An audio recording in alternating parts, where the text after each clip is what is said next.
Okay, it's with great pleasure that I have the chance to introduce Dr. Jon Hoover for today's seminar. He's Associate Professor of Islamic Studies at Nottingham University, formerly at the American Institute in Beirut. Oh, Near East School of Theology. In Beirut, yeah? Yes. Close enough, hopefully.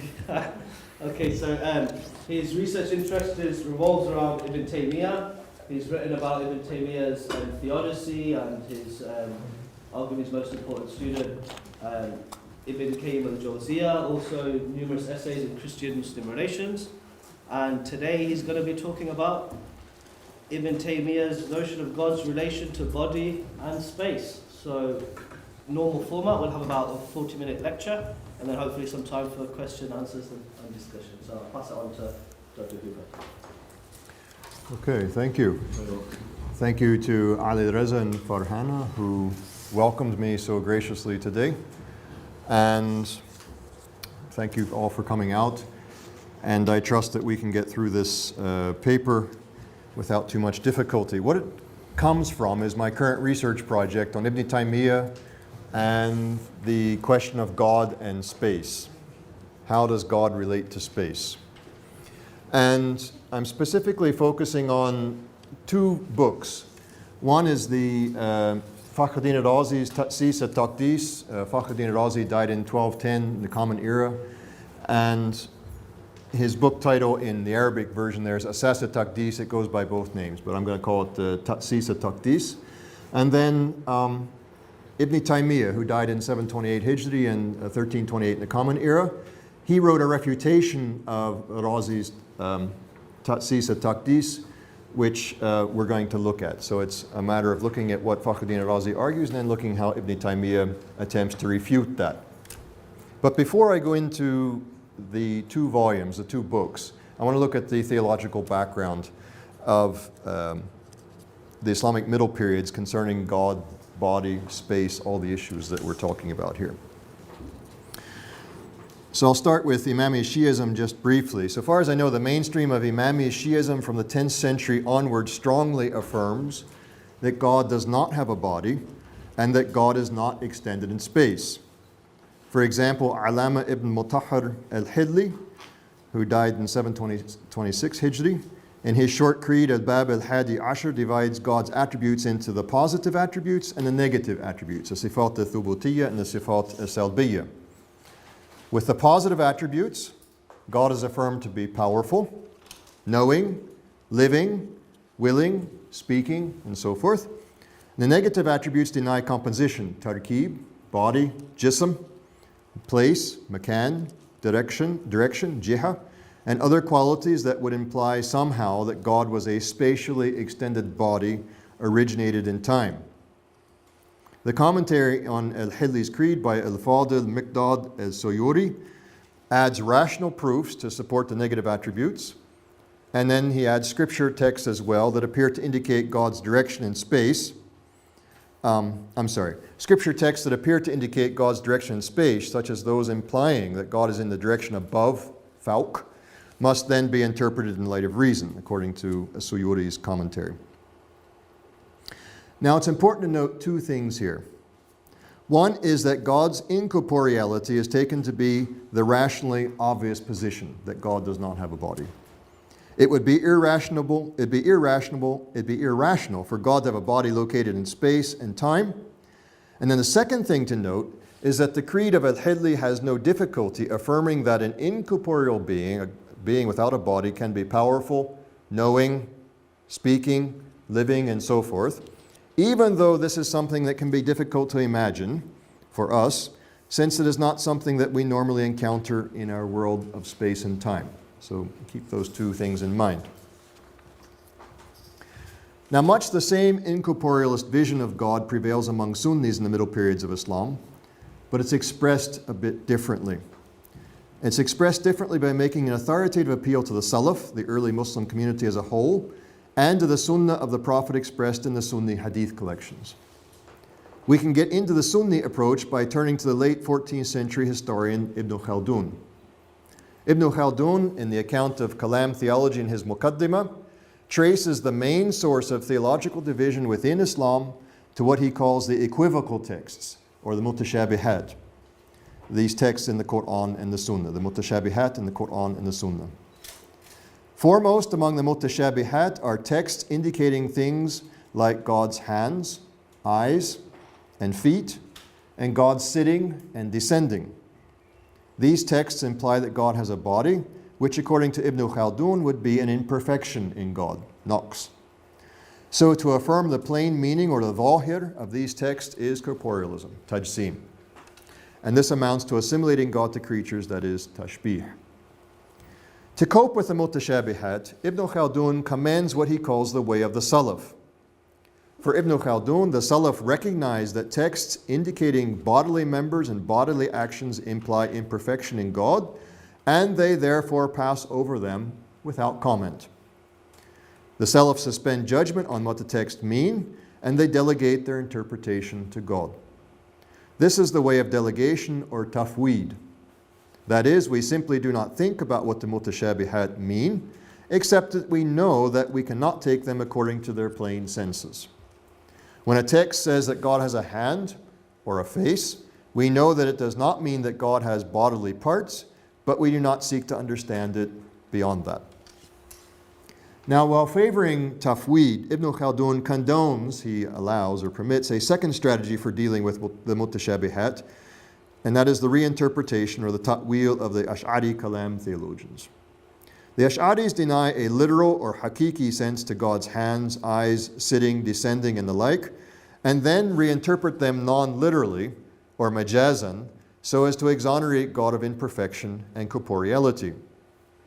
Ibn Khaldun does not provide kalam examples of ta'wil, but these include reinterpreting God sitting, for example, God sitting on the throne, as possessing, or God's hand as God's power or blessing.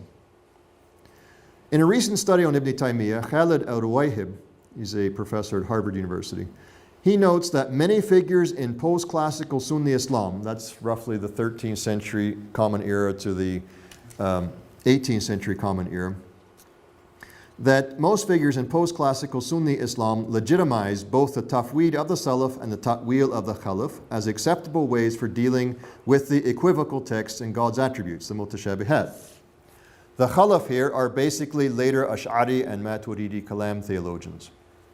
Al-Ruwayhib identifies this combination of tafweed and ta'wil in the 14th century theologian At-Taftazani, the Egyptian Abdul Salam al-Laqani in the 17th century, and many others. We may add as well here earlier figures like al-Ghazali, Fakhruddin al-Razi, and even the Hanbali Ibn Jawzi. These scholars vary in the ways that they understand the relation between tafweed and ta'wil. Al-Ghazali, in a common pattern, he limits ta'wil to the elite, and he obligates the tafweed of the Salaf for the masses. While tafweed and ta'wil clearly differ as interpretive methods, they both deny that God has a body.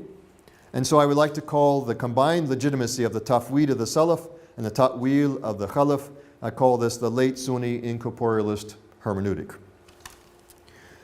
Now, one of al-Ruwayhib's primary aims in his article on this, on Ibn Taymiyyah and his reception, is to show how defenders of this late Sunni incorporealist hermeneutic accuse Ibn Taymiyyah of corporealism, that is tajsim, and completely marginalize his theological voice. Al-Ruwayhib focuses especially on the 16th century Shafi'i jurist Ibn Hajar al-Haytami, who attacks Ibn Taymiyyah for stating that God has a body and that God lies in the direction above, or fawq. According to Ibn Hajar, Ibn Taymiyyah follows neither the way of the Salaf nor the way of the Khalaf, but a third way that is entirely corporealist. Ibn Taymiyyah affirms the text according to their plain or zahir senses. That is, we know what it means for God to have a hand and to be above the heavens sitting on the throne, even though we at the same time affirm these attributes bila kaif, that is, without knowing their modality or their kaifiyya. We know what a hand is, and we know what sitting is, but we do not know what it is like for God to have a hand, or what it is like for God to sit, and we do not know how God has a hand and how God sits. Al-Ruwayhib then explains that Ibn Taymiyyah's sympathizers in later centuries tried to defend him by evading his corporealism and assimilating him to the Salaf of the mainstream incorporealist hermeneutic. In a prime example, a 19th century Iraqi apologist for Ibn Taymiyyah, Nu'man al-Alusi, he glosses over Ibn Taymiyyah's insistence on taking corporeal expressions according to their plain dhahir sense, and he instead attributes to Ibn Taymiyyah the view of tafweed in the ta'wil hermeneutic of the mainstream tradition. So, for al-Ruwayhib, there is no doubt that Ibn Hajar al-Haytami understands Ibn Taymiyyah perfectly well, while his later defenders like al-Alusi do not. Ibn Taymiyyah cannot be fitted into the Salaf of the late Sunni incorporealist hermeneutic because he holds a third position, which is corporealist. Now, as we'll see, al-Ruwayhib is right in the main, but what is yet required is serious study of Ibn Taymiyyah's own writings on God, body, and space, and there's practically nothing in the research on this question, at least in Western scholarship. So I want to back away from the polemical battles over the legitimacy of Ibn Taymiyyah's views to examine what he is saying more closely, particularly in his massive and understudied book, Bayan Talbis al-Jahmiyyah. So that's the one on the right on the screen. This will show that Ibn Taymiyyah totally rejects the late Sunni incorporealist hermeneutic, accusing the late Sunnis of stripping God of his attributes and existence. And then Ibn Taymiyyah opens up space for a corporealist view of God rooted in a stark empiricism. However, this is a key point, Ibn Taymiyyah's view of God is not corporealism pure and simple. It is rather what I'm going to call an anti-incorporealism. And the reason for this will become clear in a moment. So Ibn Taymiyyah's Bayan Talbis al-Jahmiyyah comprises 8 volumes in the recent Saudi edition, and it is the largest and most sophisticated refutation of the late Sunni incorporealist hermeneutic that I know of. I'm looking for others that can compete with that, so if you know of any, let me know. Ibn Taymiyyah wrote Bayan Talbis al-Jahmiyyah in Egypt sometime between 1306 and 1313 as part of his ongoing struggle to outwit Ash'ari opponents on matters of the creed.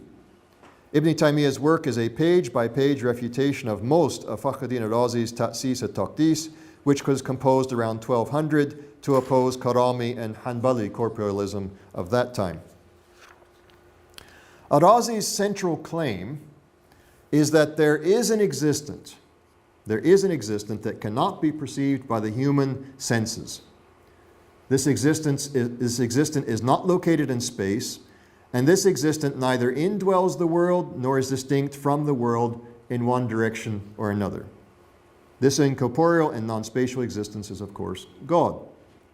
Al-Razi then supports his position with rational and scriptural arguments.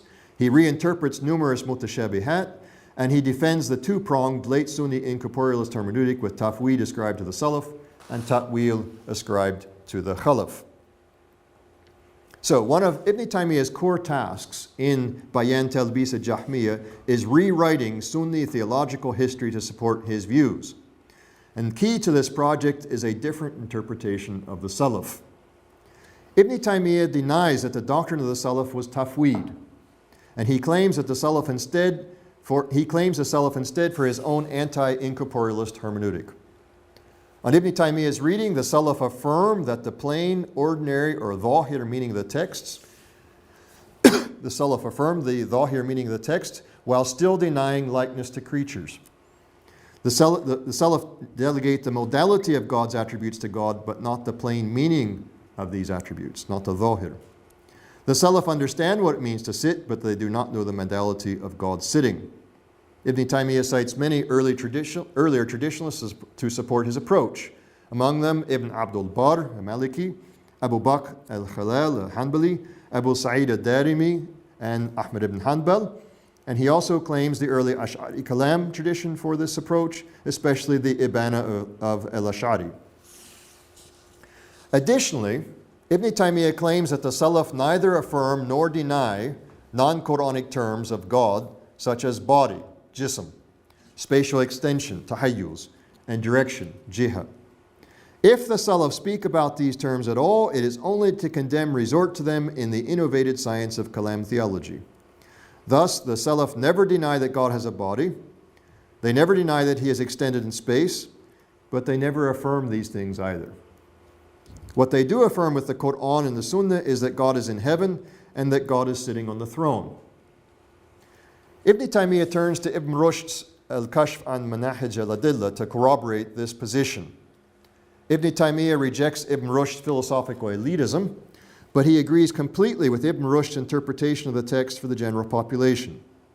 So, according to Ibn Rushd, the texts are silent on whether God has a body or lies in a direction, but they do affirm that God has a face and hands, and that God is in heaven and sitting on the throne.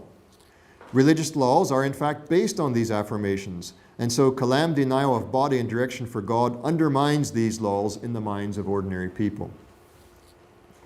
Ibn Taymiyyah agrees with Ibn Rushd that the kalam theologians are wrong to deny body and direction for God, and he thus sets out to refute Fakhruddin al-Razi's case for God's incorporeality and non-spatiality. And in doing so, Ibn Taymiyyah carves out the conceptual space needed to conceive of God as bodily and spatially extended, but he is nonetheless careful not to say explicitly that God has a body or is extended in space. Ibn Taymiyyah's argumentation is thus explicitly anti-incorporealist, but not openly corporealist. So back to Razi. Central to Razi's case is the claim that the intellect can know the existence, attributes, and acts of the non-spatial, incorporeal God, but the senses cannot. Neither the outer five senses, our touch, sight, hearing, and so forth, nor the inner senses of the estimation, the wahm, or the imagination, khayal. For if God were accessible to the senses, God would be divisible and composite. Now, I'll look at the question of God's divisibility and compositeness a little bit later. But first, I want to note that Ibn Taymiyyah rejects al-Razi's incorporeal God with a thoroughgoing empiricism that permeates the whole of Bayan Talbis al-Jahmiyyah. Ibn Taymiyyah charges al-Razi with positing a God who exists only in the mind and has no reality at all in the extra-mental world. And more generally, Ibn Taymiyyah denies that the intelligible worlds posited by Kalam theology and Falsafa have any existence outside the mind.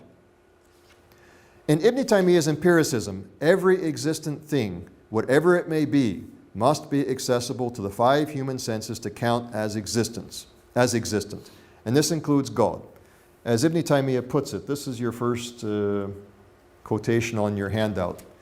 Also, I noticed that the handouts and the PowerPoint presentations from here on are exactly the same. So, and it's also on the screen. So just focus on one. Just need to focus on one place. So what's Ibn Taymiyyah say here? He says, whatever cannot be sensed with the five senses is nothing but a non-existent. The generality of the Salaf and those who affirm God's attributes maintain that God can be witnessed, seen, and sensed. The first to deny that he could be sensed was Jahm ibn Safwan. For Ibn Taymiyyah, there are no incorporeal intelligibles accessible only to the intellect, and God is certainly not an intelligible of this kind. It is true that God cannot be seen in this visible world, and that the modality or kaifiyya and the essence or the mahiyya of his attributes cannot be known, yet God can be seen and spoken in dreams. He can be spoken to in dreams as well. Some of God's messengers have even seen and heard God in this life, and human eyes will see God in the hereafter. In fact, argues Ibn Taymiyyah, seeing God is all the more possible than seeing everything else because God's existence is more perfect than everything else. Ibn Taymiyyah takes the early theologian Jahm ibn Safwan to be the origin of Muslim problems with denying God's attributes, especially in those texts suggesting that God is corporeal and occupies space. And he applies the adjectival form Jahmi to all theologians who fall into this basic error, including Fakhruddin al-Razi, and thus the title of Ibn Taymiyyah's book. Bayan Talbis al-Jahmiyyah, the Jahmiyyah being everybody who follow Jahm ibn Safwan. So the upshot of Ibn Taymiyyah's view is that God is accessible to the human senses like any other body, even if he does not say that God is a body explicitly. Now, Fakhruddin al-Razi musters numerous arguments to show that a corporeal and spatial God would lead to absurdities. Again, he's not refuting Ibn Taymiyyah. but he probably would be if he were able. Ibn Taymiyyah comes later. And then what Ibn Taymiyyah does is read Fakhruddin Razi's book and pick through the arguments and refute them one by one. And I'm just going to look at 3 examples. In the first argument that we're going to look at, it's on your sheet. Al-Razi argues like this. If the earth is a sphere, okay, it's a round ball, it is impossible that the Creator be in any of the spaces, and that is because for the earth, if it is a sphere, the direction that is above, Falk, relative to those who live in the east, is below relative to those who live in the west. And the opposite is also the case. So what's he saying here? If you have the earth like this, it's a sphere, and this is east and that's west, and the people on the east side of the earth are standing like this, they're looking up, and so that's up for them. For the people on the west side of the earth, they're going to be looking that way, and so for the people on the east, that way is down or below. Okay? So if God is that way up for these people in the east, he's going to be below for the people in the west, because they're looking up that way. Does that make sense? So finishing the quote, if the Creator, exalted as he, were particularized by any of the directions, he, exalted as he, would be in the direction below relative to some people and the opposite relative to others. This is false. So it has been established that it is impossible that he, exalted as he, be particularized by direction. So to repeat the argument, to reframe the argument, given that the earth is spherical, assume 2 groups of people standing on opposite sides, one group to the east, the other to the west, as I said. The direction that those standing to the east take to be above will be the direction below for those standing on the west, on the opposite side of the earth. So if God were located in the direction above for those in the east, he'd be below with respect to those in the west. Now, in Bayan Talbis al-Jahmiyyah, Ibn Taymiyyah allows that some people may say that the earth is not round, flat, in other words.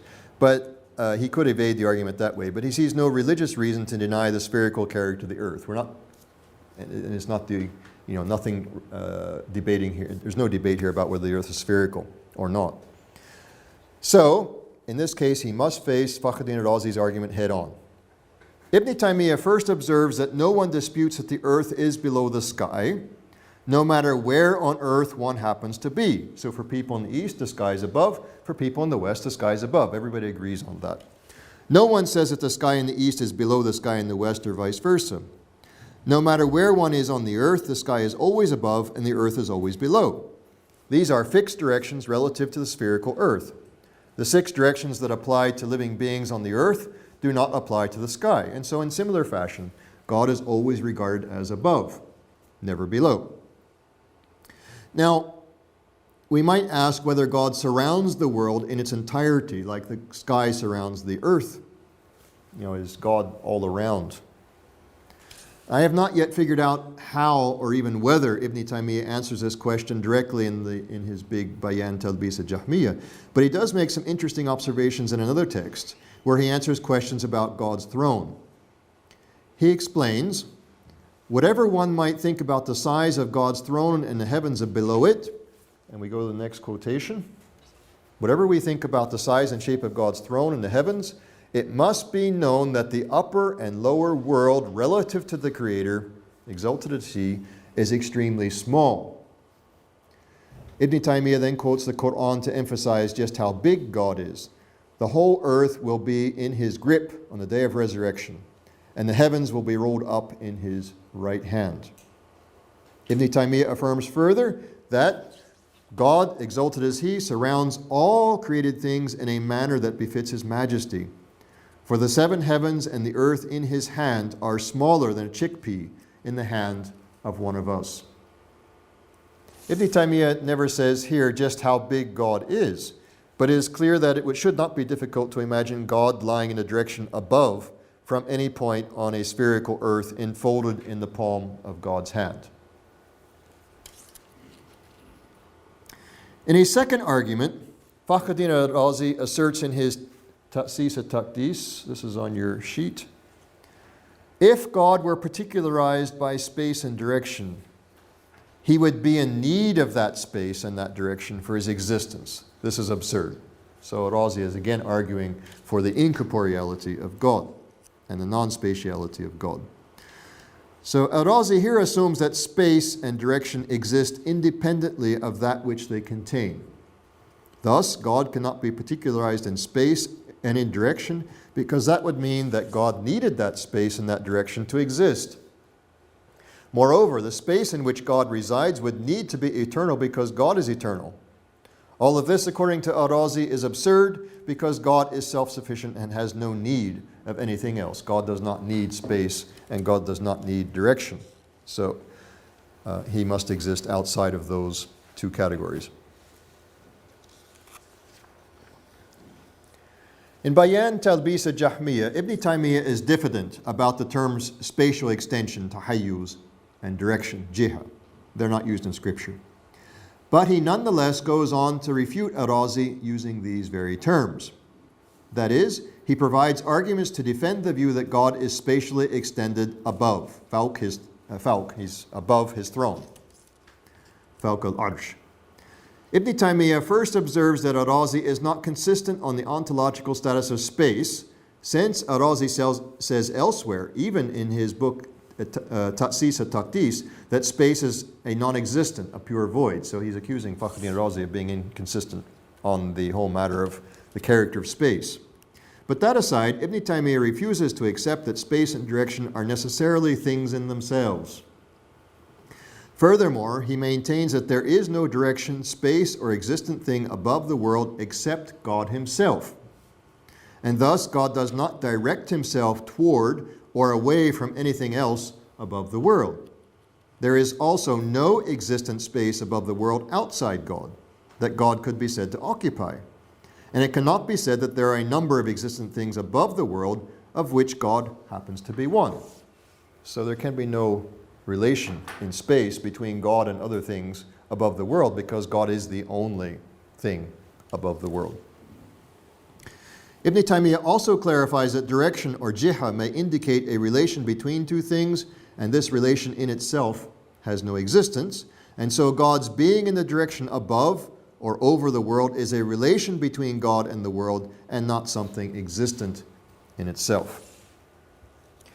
Now, at the core of Ibn Taymiyyah's rebuttal of al-Razi's argument here are two fundamentally different conceptions of space. For al-Razi, in his argument at least here, space exists on its own, independently of the objects located within it. And if God were a body, God would need a bit of that space to take up his location within it, within space.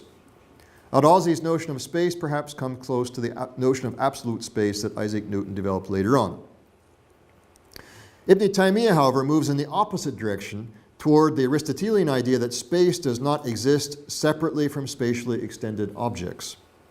On this view, the term space refers to the boundaries and sides of an object inside of which the object is found and which cannot exist independently of the object itself. So if you have an object, space is defined as that which is inside the sides of this object.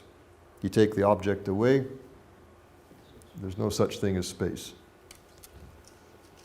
In other words, space is delimited by the boundaries surrounding an object, and without the object, there is no space. On this conception of space, Ibn Taymiyyah explains, spatially extended objects do not need the space that they occupy. Rather, spatial extension subsists in the object or body itself, and in fact depends upon the body itself for its existence. The body does not need space, but space derives from the body.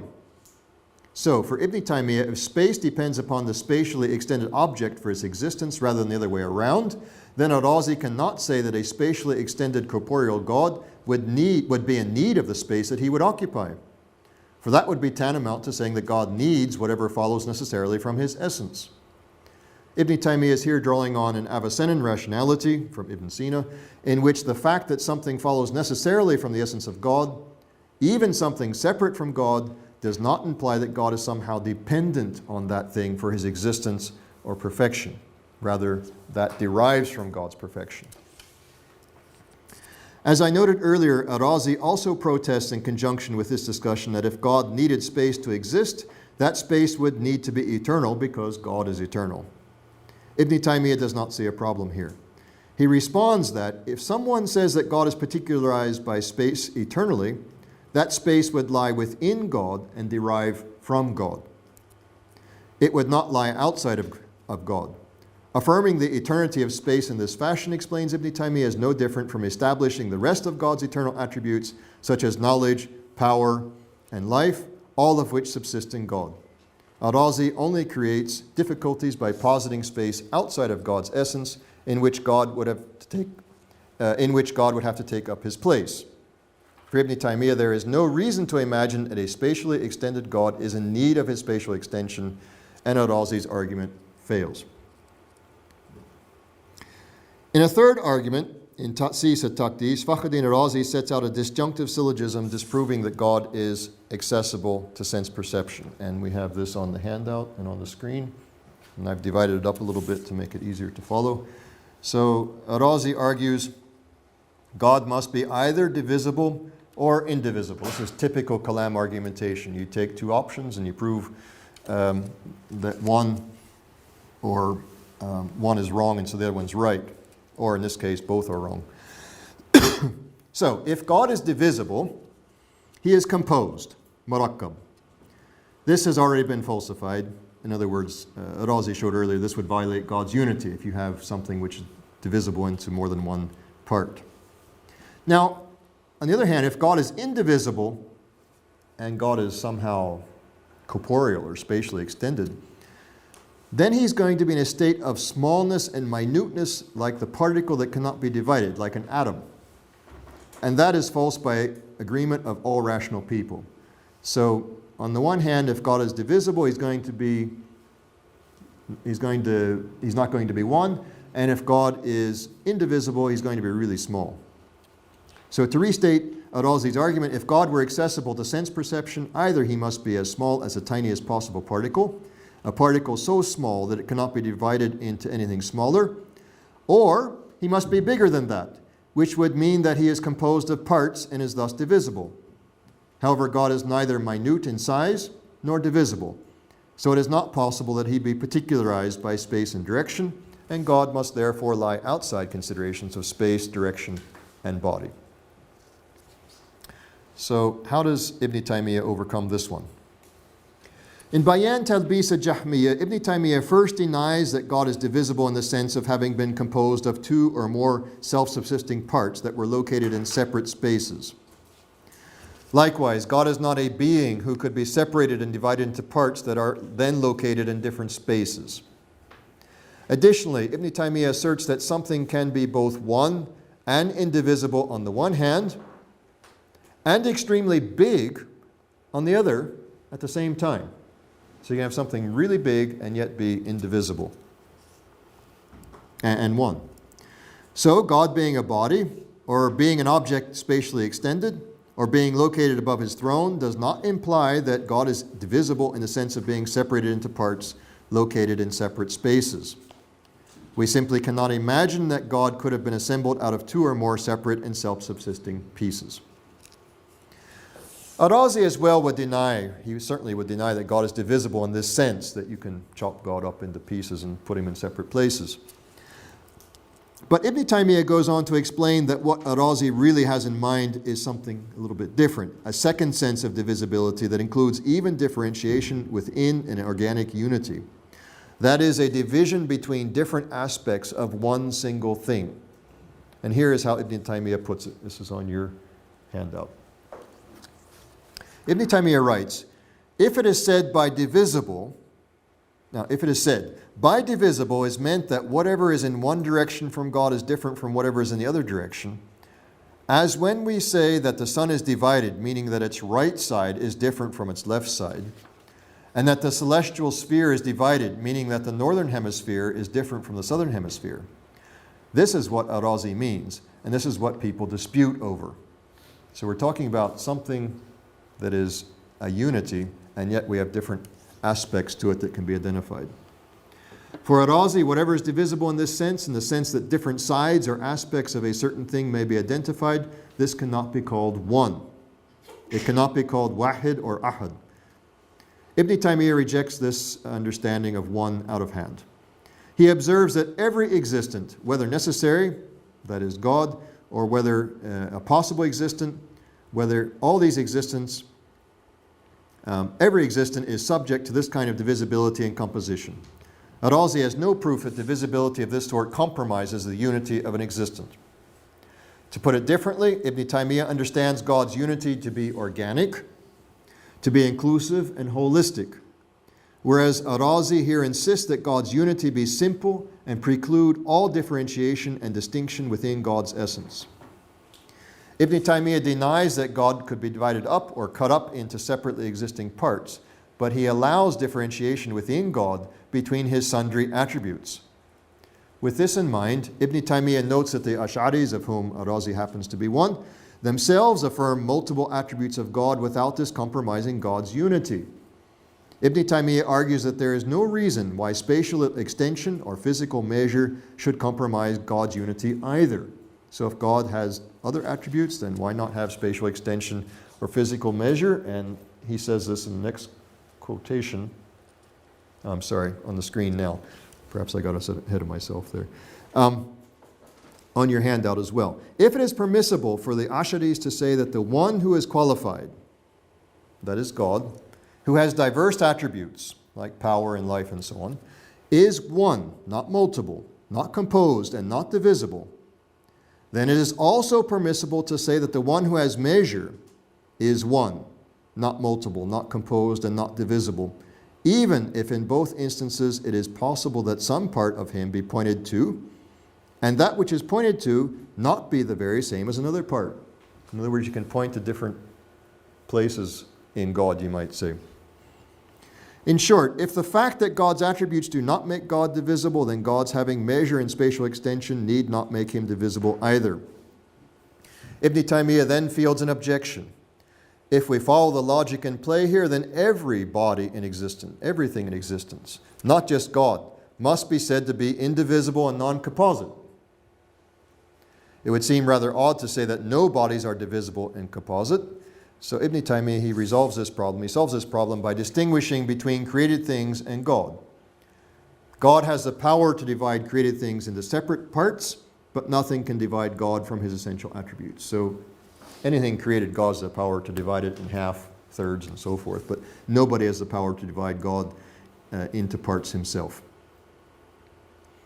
The arguments that I have surveyed here are only three of the many that Fakhruddin al-Razi makes against the possibility of a corporeal and spatially extended God, and that Ibn Taymiyyah seeks to overturn. However, these three give us a reasonably good sense of Ibn Taymiyyah's basic ideas. He shows how it is possible to conceive of a spatially extended God with a body, even if he hesitates to affirm these terms explicitly. With something of Ibn Taymiyyah's anti-incorporealist vision of God now in view, we can move on to his interpretation of what the mainstream late Sunni incorporealist hermeneutic calls the equivocal or mutashabih texts. Ibn Taymiyyah rejects the ta'wil that al-Razi and other Kalam theologians use to divert the mutashabihat away from meanings that imply corporeality, spatiality, and temporality, and he insists on interpreting the text according to their plain or dhahir senses. His interpretation of the light verse in the Quran provides an interesting example. Al-Razi in his Ta'sis al-Taqdis says that every rational person knows that when the Quran affirms that God is the light of the heavens and the earth, it does not mean that God is this thing extended across walls. It's not the light we see against the wall. It is not the light emanating from the body of the sun or the moon or fire. Al-Razi insists that the divine light must be reinterpreted to mean God's guidance or that God is the illuminator of the heavens and the earth. In response, Ibn Taymiyyah in Bayan Talbis al-Jahmiyyah agrees that God is certainly not the lights that we see in the sky, such as the sun, moon, and stars. But he rejects the reinterpretation of God's light as guidance. Rather, God is himself the light of the heavens and the earth, and this light should be understood in the plain sense of the word as that which enlightens dark spaces. Ibn Taymiyyah writes, God's being light necessitates that places with no veil between him and them will be enlightened by him.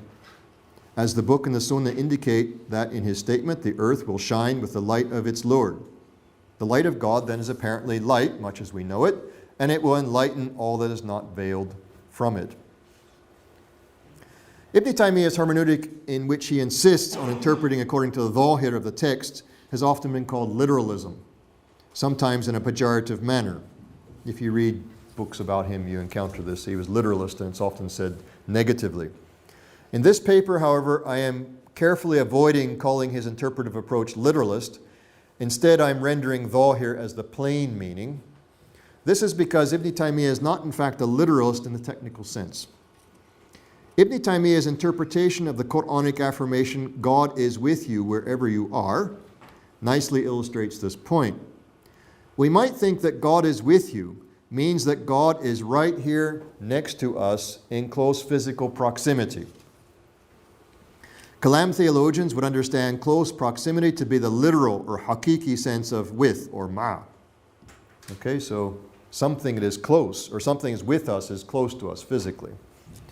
And then, because that's not possible with respect to God, the Kalam theologians would reinterpret ma or with in a non-literal or majazi sense to avoid spatial and corporeal implications. In Ibn Taymiyyah's hermeneutic, we might imagine that this literal sense of with is also the plain or dhahir sense of the text, which would then create a contradiction with his affirmation that God is distinct from the world and over the throne. And this is because God cannot be over the throne and with us physically, in physical proximity at the same time. However, Ibn Taymiyyah rejects the division of meanings into literal and non-literal in favor of a contextual theory of language, and he also denies that the dhahir, or plain sense of with, in God is with you, is physical proximity. Given the numerous contextual indicators in the texts, the numerous places where it points us away from thinking about God as physically close to us, given the numerous indicators of this kind in the text, that God is distinct from the world and over the throne, the dhahir or plain sense of with cannot be physical proximity. The plain sense is rather God's knowledge and power that accompanies us wherever we are. Now, to a Kalam theologian, Ibn Taymiyyah is here engaging in ta'wil, diverting the interpretation from the literal sense to a non-literal sense. But in Ibn Taymiyyah's contextual approach to meaning, the sense of with as physical proximity has no priority as the original or literal sense of the word. For Ibn Taymiyyah, there are no literal and non-literal senses of words. Instead, there is only the plain or dhahir meaning that is dictated by contextual indicators. And the first thing that comes to the perceptive listener's mind when hearing that God is with us is that God knows our every action and need, not that God is physically located right next to us. So Ibn Taymiyyah cannot accurately be called a literalist, and as recently noted by Robert Gleave, he is in fact anti-literalist because he takes this contextual approach to meaning.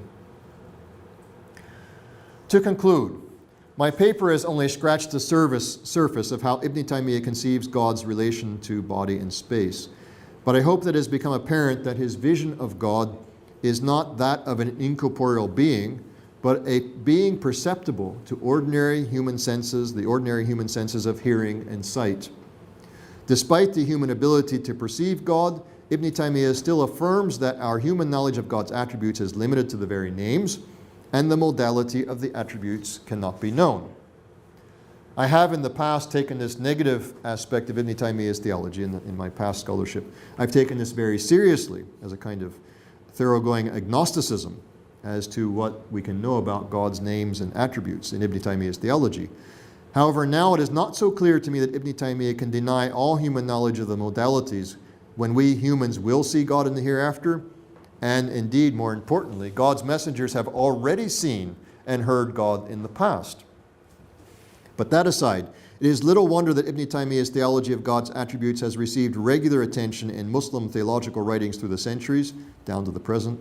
Quite a bit of heated controversy out there about all this, and even if it's largely been rejected or misunderstood. For Ibn Taymiyyah presented, why is all of this? He presented one of the most powerful intellectual challenges ever put to the late Sunni incorporeal hermeneutic of tafwid and ta'wil, and indeed, if you found a more powerful one than this, do let me know. I'm interested. Thank you.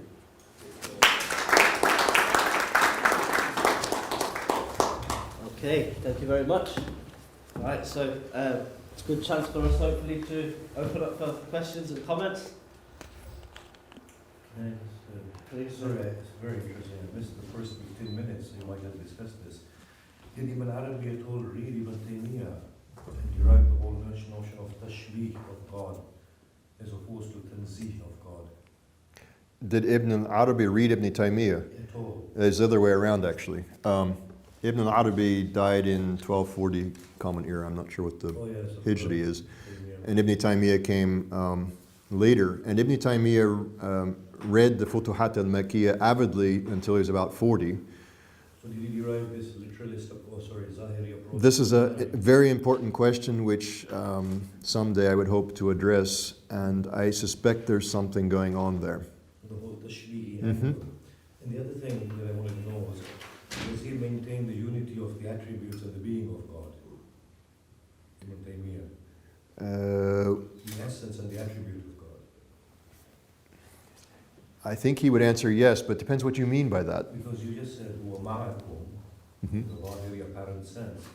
He said it's not a proximity of the physical God, and yet not denying his corporeality. Yeah. But then you said that meant his power and knowledge. Yes. So does he see dichotomy between the sort of essence of God and the attribute of God? Okay. Yes and no. His technical way of putting this is Avicennan. So he talks about the attributes being lawazim, or necessary concomitants of God's. The attributes are necessary concomitants of God's essence, such that you cannot conceive of God, you can talk about God without his attributes. So the unity of God, I think if we want to pin Ibn Taymiyyah down, is an organic unity. And this also requires more research to see, is he precise on this relation between the essence and the attributes? But I'm just thinking here, you're seeing a bit of Abyssinian influence on Oh, definitely, yeah. Because he's talking about God and God's knowledge through other means. Yes. It seems that way. Definitely. And then that goes against the other argument that he makes against Fakhruddin Razi about the unity of God and the whole notion of he is one and he can be divisible as well. Sorry. That God can be looked at from different aspects. You're He's saying. one, and you can divide him, and he's indivisible as well at the same time, because these things don't pertain to God. In the Abyssinian universe, God is the separate, and through his attributes, he is the one as well, through mediation of other things.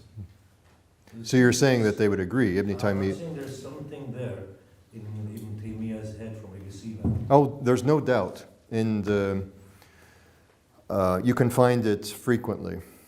This Ibn Arabi thing is very interesting.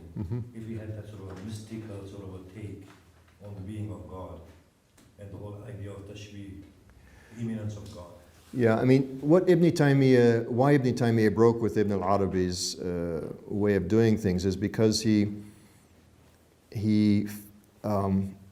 perceived, he read the Fusus al-Hikam and perceived that Ibn al-Arabi was making the creation identical to God. And once his eyes were opened, as he puts it, he rejected it completely as pantheism, or as not even panentheism, just outright pantheism. So he turned against Ibn al-Arabi's ways of thinking, but there's a lot of legacy, a lot of which needs to be sorted out from his reading Ibn al-Arabi, his respect for that way of thinking. I mean, Ibn al-Arabi is also working in an Avicennan sphere, an Avicennan milieu. So Ibn Taymiyyah is very much aware and using these conceptual frameworks to articulate his theology, not only in this particular topic, but the problem of evil, for example, and God's attributes in general.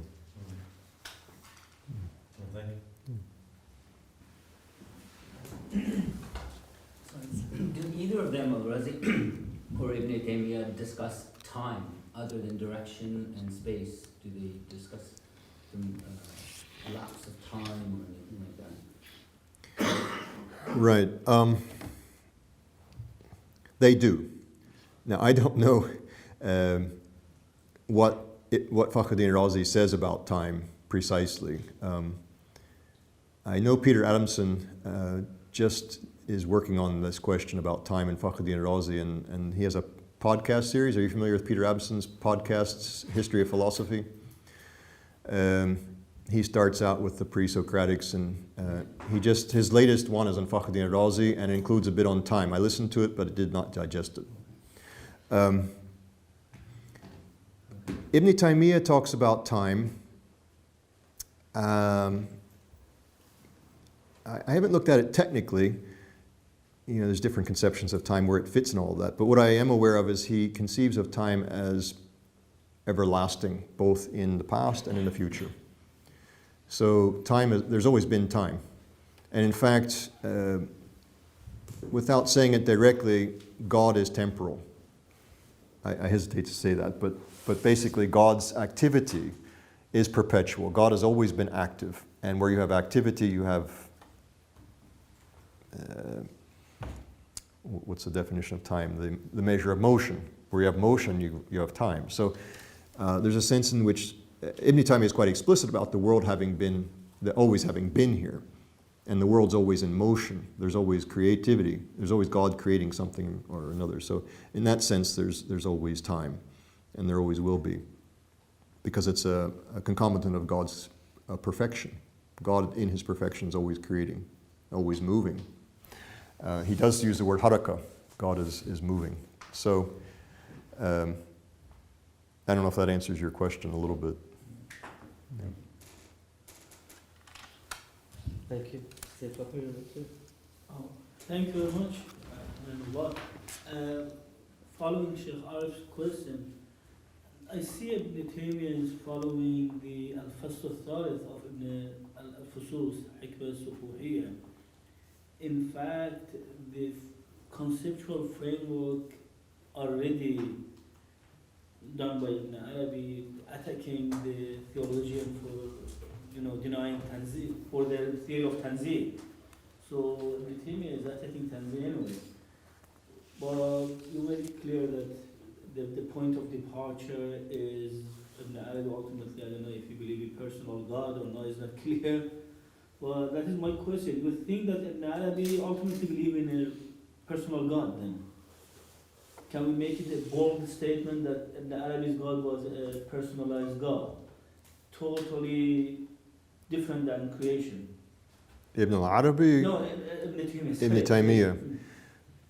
And when you say personal, what do you mean precisely? So the total distinction between God and universe. Yes, that's where he really distinguishes himself from Ibn al-Arabi, that there is an ontological barrier, if you will, between God and creation.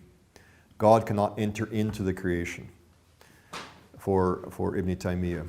And he gives the horrible results that he thinks follow from both the Kalam positions and Ibn al-Arabi's position, that we have God in the swine and we have God in the toilets and all this and that, which he finds abominable. So he's separating and putting God above the sky. God cannot, if you will, come below the sky. God knows what's going on below the sky, but God exercises his power below the sky. But God's being is above the sky. So is God personal in the sense that God is willing and exercising his, what you might say, reasoning and whatnot? Yes. I actually have an article which I call God's, what do I call it? It's about God's willing. God acts by his will and power, with Ibn Taymiyyah's view of a personal God or something like that. So in that point is totally different than people like Spinoza or Einstein to believe everything is God. Ibn Taymiyyah is not a pantheist or whatever people might say Spinoza is. I think that's debated. But no, Ibn Taymiyyah is, he's quite a traditionalist Muslim, I would say, who conceives of God as traditional Sunni Muslim, who conceives of God as acting in daily life, giving commands to the Prophet, giving the prophet the revelation. The prophet Moses, for example, speaking to Moses directly in the burning bush. It's not, Ibn Taymiyyah has some polemic against the more philosophical approach where, okay, when God speaks to Moses in the bush, it means just that God somehow created a speech in the bush, or God gave Moses some kind of vision or some kind of images in his imaginal formulations in his heart or something like that. No, Ibn Taymiyyah, there was a voice in the bush, that was God who was speaking to Moses. So it's very interpersonal, you might call it, interrelational approach. Is that? Yeah, so it's personal. Yeah. Thank you. How was his familiarity with astronomy? Because especially the way you pictured this, his resolution of indivisibility versus divisibility.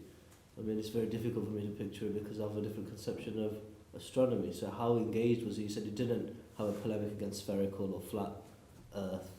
What was his picture of the natural sciences take at the time of beyond Earth? And how would that have impacted this? It doesn't seem tenable to me, in light of my modern conceptions of astronomy. Oh, if you impose your modern conceptions. So Right. That's my concern, but what was his relationship to the natural science of the day? He doesn't speak that much to it. In the text which I read, that wasn't from his refutation of al-razi, this one, where he's talking about the throne, he talks about the spheres that or the intellects that the philosophers talk about. And what he does generally here is, he says, well, whatever cosmology you might have, God's still above that. If your throne is the first intellect, I'm not sure if my memory serves me correctly here, but whatever you call all of that hierarchy of the universe, God is above it. And he's not that interested in identifying and sorting out which cosmology is correct. As for today's cosmology, well, I don't know. I'm not here to defend him and explain how he would cope with it. I don't know. Do you think you'd have to? It would be challenging to what you portray. Yes, it would be challenging in that today's cosmology is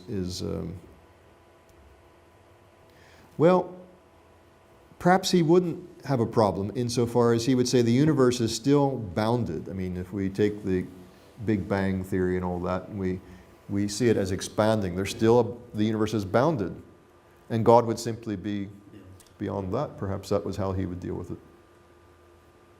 But isn't there a problem when you talk about his power affecting everyday life, or even affecting the universe if God's outside the universe? With his essential attributes. I mean, then the essence of God is outside but also inside the universe at the same time. Or is it, I'm kind of confused of how he explains that it's acting within the earth, but yet God resides outside the earth. And you can't split the essence of God is what he also said. So, yeah, how does God intervene in the created universe if he's not allowed to, if he's ontologically prevented from? Or even know. Right. Well, knowing he can look. no. Okay. We might be following Lucina to the whole causative cycle scenario. I've done work on his sense of causality, and he could be interpreted that way, but he's also clear that God creates each individual event in reality directly. Like Aquinas would have said in one of his arguments, that every one of the contingents is necessarily accompanied by the necessary. Every one of the contingents is? Every one of the contingent links is of necessity accompanied by the necessary, the first cause. Yeah, but Ibn Taymiyyah he wants to also insist that, perhaps that's what you're saying, I'm not sure I understood exactly what you're saying, but Ibn Taymiyyah wants to say that each event is necessary by virtue of God's will and power making it so. So, what's the image? that I think I use in the writing I did on this. So the things that exist in the world are like the tools and the raw materials for God. So God wants to make something. He takes us as a tool, and he moves my hand this way. And let's say the pen is supposed to go over there. So he takes my hand, he makes me pick up the pen, and the pen, of course, is there already, puts it over there. So all of this is God's direct intervention. This is just like the Asherite thought. From this perspective. But from our perspective, it's all natural causality. And he has this duality, which he plays frequently, to maintain both that God creates everything directly, because that's retaining God's power, and the natural causality and all of that to bring about responsibility. give out responsibility. So Yeah. he's reconciling in that way. Yes, and Fakhruddin al-Razi works basically the same way. So it's in cusp theory, I would guess, huh? He doesn't use the word cusp, but The it's... way he explains the cusp theory. The way he explained and that... The way You could say it's cusp, but he doesn't use the word. Al-Razi himself says cusp has no meaning. But it's the... Because Razi is a bit inclined toward more 3D anyway. He gets away a bit from core of Ash'ari. Now we are talking about Ibn Taymiyyah, who's the early Ash'aris, or even before pre-Abu Hassan's Ash'aris. So the cusp is the early Ash'ari theory, not later. Yeah. So with Al-Razi, it's a causality, it's a causal chain.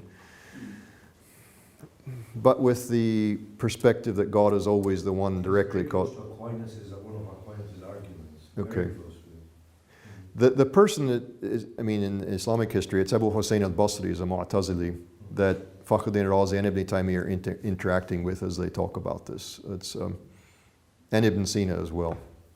So from one perspective, it's just a causal chain. But from another perspective, both Ibn Taymiyyah and Fakhruddin al-Razi want God to be the direct creator of every event directly. And just on that line, then how he justified the notion of responsibility, because he was Jewish too anyway. By cusp theory, they wanted to open a room for the responsibility. No, this is what he's saying. There's a reconciliation. There's responsibility. By cusp you can do it, but... It's by changing perspectives. Ibn Taymiyyah sometimes when he is confronted with this problem will simply change perspectives. So he's talking about how God creates everything, and then somebody will push him and he'll switch perspectives without alerting you as to what he's doing, that we are responsible. He argues, for example, that if there were no human responsibility, there were no accountability, that there would be anarchy on earth. If it didn't matter whether we killed somebody or not. If you kill me, my mother's going to complain, and you can say I'm not responsible. But if somebody kills your mother, you're going to complain, right? So, if we have to have a justice, that's all he does. He switches to the human level and says, well, if we're going to talk about... Yeah, that's for public order. What about for other responsibilities, like prayer, fasting? I'm not harming anyone. Mhm. He's the one who making me not to fast and not to pray. Then why he's punishing me? You are not breaking the public order. Unless you go with Abyssinia, the fasting and praying also helps with the public order. That's to train you for public order. Otherwise... Ibn Taymiyyah, to my reading, doesn't have an answer, nor does anybody who takes a compatibilist, what I call a compatibilist approach to this problem. If you're going to affirm divine determination of events and retain some kind of human responsibility, there's this difficulty. Doesn't mean it can't be done practically. That's what we're giving are practical solutions to the problem. But intellectual solutions to the problem are very difficult to come by. At least I think so.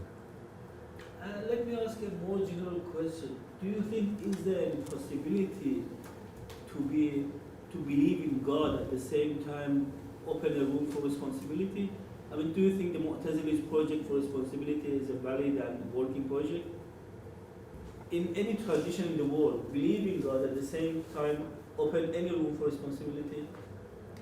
This is al-razi. He presents this issue, perhaps you're aware of it, in a commentary on a verse in Surah al-Baqarah or somewhere like that.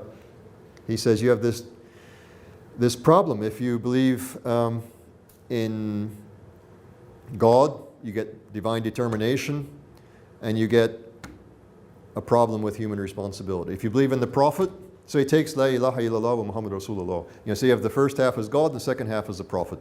So you believe in God, you get qadr, you get jabr. If you believe in the Prophet, you get ikhtiyar, you get choice. How you put them together? He says at-ta'arud, it's contradiction. And he stops. So he has no answer. Ibn Taymiyyah doesn't like that. He thinks there is, Ibn Taymiyyah, on my reading, tries to make things rational by sometimes just stepping aside of the difficulties. Whereas al-razi likes to stop and say, look, isn't this really contradictory? What do we do? Whereas Ibn Taymiyyah finds that leads to impiety. So he wants to sidestep it somehow and move on to things which are more edifying. You know, the way you presented Ibn Taymiyyah makes him look very appealing, I must say, at the lay level. Yeah. Resolving these contradictions and these conflicts that were raised by the philosophers, he becomes very appealing, practical to the general public. Mm-hmm. Yeah. Wasn't that part of his? I mean, you know, when you say that, sorry to interject, but you're saying that he's shifting perspective on certain questions. But was this his driving concern? You know, in terms of, because here we're seeing a side of his theologian, philosopher, who they wouldn't like to be called it. That is his driving concern that and the lay reception of Islam in response to all of these theological, philosophical tensions. Yes. The lay, I would say, the human reception of Islam. It's not just the lay reception. Better than they actually Yeah, it's a concern for worship. In my book, I argue that what's driving him fundamentally is concern for ibadah. And so, back to this, if he were to openly talk about these contradictions, it would lead us away from ibadah. It'd lead us away from piety.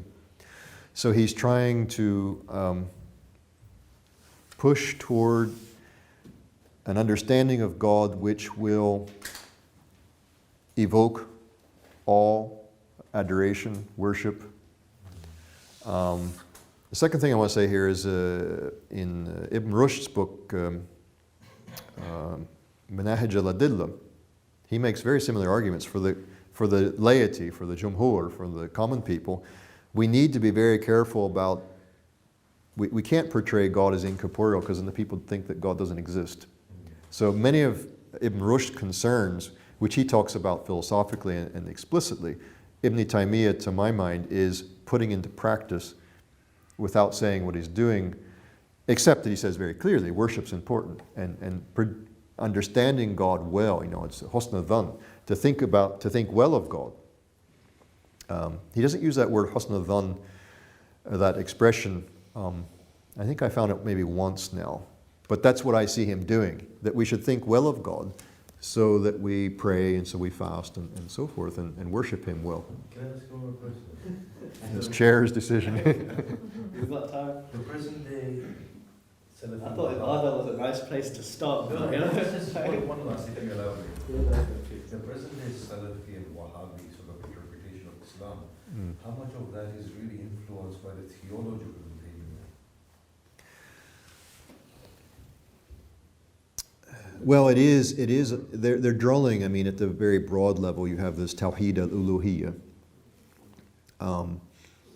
which the Ibn Abdul Wahhab and the Wahhabi tradition interprets as prohibiting all sorts of things, intercession, all these things, it gets elaborated. And so the basic structure, which is, to my mind, it's philosophy the whole way through from Ibn Sina onward. You have it in al-Ghazali, you have this idea that there's the Tawheed of Dhat, the Tawheed al-Sifat, the Tawheed of Af'al, the Tawheed al-Worship, the Tawheed of Ibad, the Tawheed al-Uluhiyyah. So, and you have it, Mullah Sadr, I think, looked at that a long time ago. What the Wahhabis do is take the Tawheed al-Uluhiyyah and elaborate that into a vast list of things that you can't do and prohibitions which run against the grain of many other Muslims. So in this sense of having that framework, yes, I think they're drawing on Ibn Taymiyyah. In terms of this kind of stuff, it's discussed, but I don't think the ordinary Wahhabi Muslim is too much into this. Yeah, even the student, I mean, I've got friends, you know them, studied in Medina University, Yeah. so we were never taught his Kalam and his theology, we never studied these things. And they graduates in Sharia from Medina University. Yeah. But there are people in Saudi Arabia writing about this stuff, for, against, confused by it. It's just, I don't sense that it's a deeply rooted sort of discussion topic. As I said, you know, many people defending Ibn Taymiyyah or wanting to follow in his stream are they get anxious at the stuff I've just presented, and therefore want to assimilate him to the tafweed, to the incorporealist approach of the mainstream that is attributed to the Salaf. Alusi, it's quite clear Alusi's doing that, this 19th century figure from Iraq. So, on the other hand, you have defenders of Ibn Taymiyyah today who openly embrace all of this, the temporal stuff I mentioned to you, this kind of, and they talk about the bid'ah of the kalam, and they embrace it all. But I don't know how widespread those figures are. I don't know how many students they're teaching this particular stuff and so forth. But so there are people who believe all of this and study it. Obviously, people are editing these texts and writing about them in Saudi Arabia today. Okay, I think we should thank Dr. Hoover again once more for a very, very interesting, fascinating, actually. Thank you. Thank you.